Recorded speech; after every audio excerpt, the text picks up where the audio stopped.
Adapun Musa, ia biasa menggembalakan kambing domba Yitro mertuanya, imam di Midian. Sekali ketika ia menggiring kambing domba itu ke seberang padang gurun, sampailah ia ke gunung Allah, yakni gunung Horeb. Lalu malaikat Tuhan menampakkan diri kepadanya di dalam nyala api yang keluar dari semak duri. Lalu ia melihat dan tampaklah semak duri itu menyala tetapi tidak dimakan api. Musa berkata, "Baiklah aku menyimpang ke sana untuk memeriksa penglihatan yang hebat itu. Mengapakah tidak terbakar semak duri itu?" Ketika dilihat Tuhan bahwa Musa menyimpang untuk memeriksanya, berserulah Allah dari tengah-tengah semak duri itu kepadanya, "Musa, Musa." Dan ia menjawab, "Ya Allah."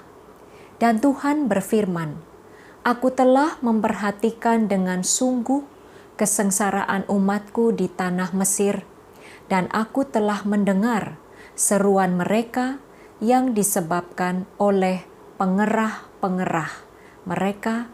Ya, aku mengetahui penderitaan mereka.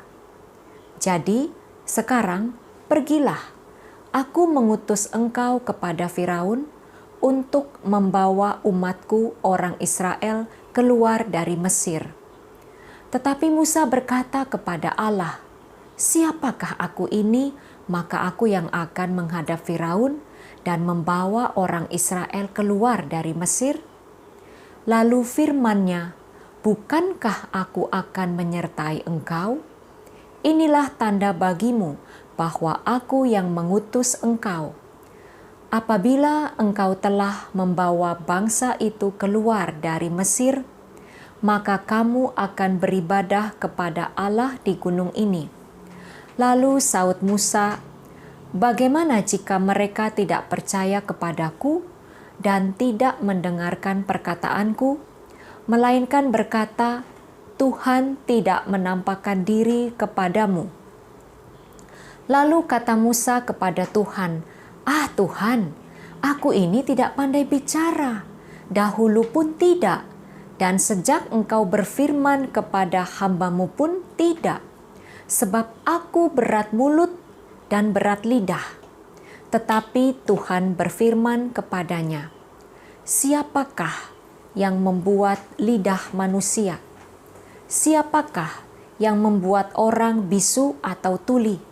Membuat orang melihat atau buta? Bukankah aku, yakni Tuhan?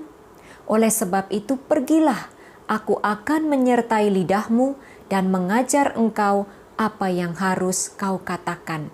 Tetapi Musa berkata, "Ah Tuhan, utuslah kiranya siapa saja yang patut kau utus." Maka bangkitlah murka Tuhan terhadap Musa dan ia berfirman, "Bukankah di situ Harun orang Lewi itu kakakmu? Aku tahu bahwa ia pandai bicara, lagi pula ia telah berangkat menjumpai engkau. Dan apabila ia melihat engkau, ia akan bersukacita dalam hatinya." Saudara, di akhir misa kudus, pastor berkata, "Pergilah, kamu diutus." Lalu umat menjawab, "Amin." Perutusan ini mengingatkan kita akan peristiwa ketika Yesus yang diutus Bapa juga mengutus para muridnya dalam Yohanes 20 ayat 21. Sebenarnya kita diutus untuk apa? Untuk melaksanakan kehendak Tuhan. Hal ini sungguh jelas dapat kita lihat dalam kisah perutusan Musa. Allah menugaskan Musa untuk membebaskan umat Israel dari Mesir karena mereka diperlakukan dengan kejam oleh bangsa Mesir. Tapi apa tanggapan Musa atas tugas perutusan itu? Ia ragu atas kuasa dan penyertaan Allah. Beberapa kali Musa bertanya jawab kepada Allah. Saat ada tugas perutusan atau pelayanan yang diberikan kepada kita, bisa jadi kita pun bersikap seperti Musa. Kita menganggap diri tidak layak untuk menerima atau menjabat tugas tertentu. Aku ini bukan siapa-siapa, orang nggak kenal aku orang baru. Kita tidak percaya diri. Ada ketakutan bahwa nanti saya tidak diterima atau didengarkan. Kita merasa tidak punya kemampuan untuk menjalankan tugas yang diberikan. Saya nggak bisa, kemampuan saya terbatas, saya nggak tahu apa-apa soal ini dan itu. Kita menolak tugas dan berkata, utus orang lain aja. Padahal Tuhan tahu kemampuan kita. Tuhan tahu sekali diri kita ini seperti apa. Saat kita mengandalkan kemampuan diri sendiri, pasti respon kita seperti beberapa poin yang sudah saya sebutkan tadi.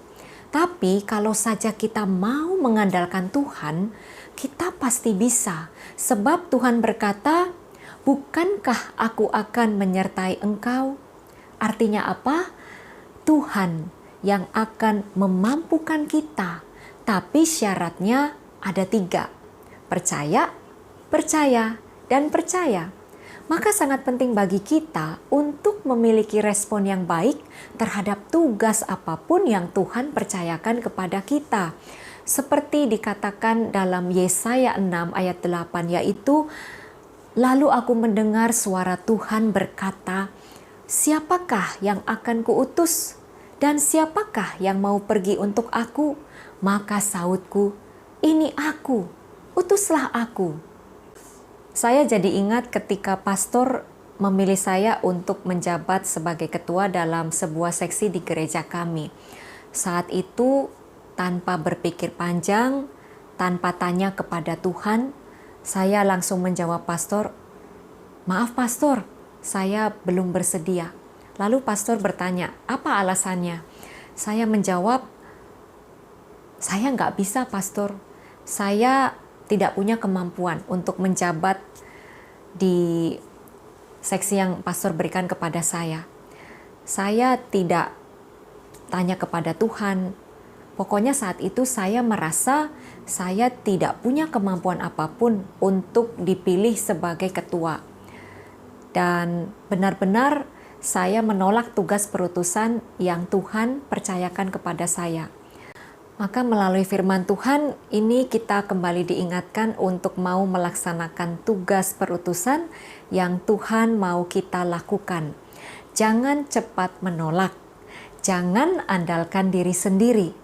Mari andalkan Tuhan sepenuh hati dan kita mau rendah hati untuk diajar, dibimbing Tuhan untuk menggenapi rencananya bagi hidup kita. Amin.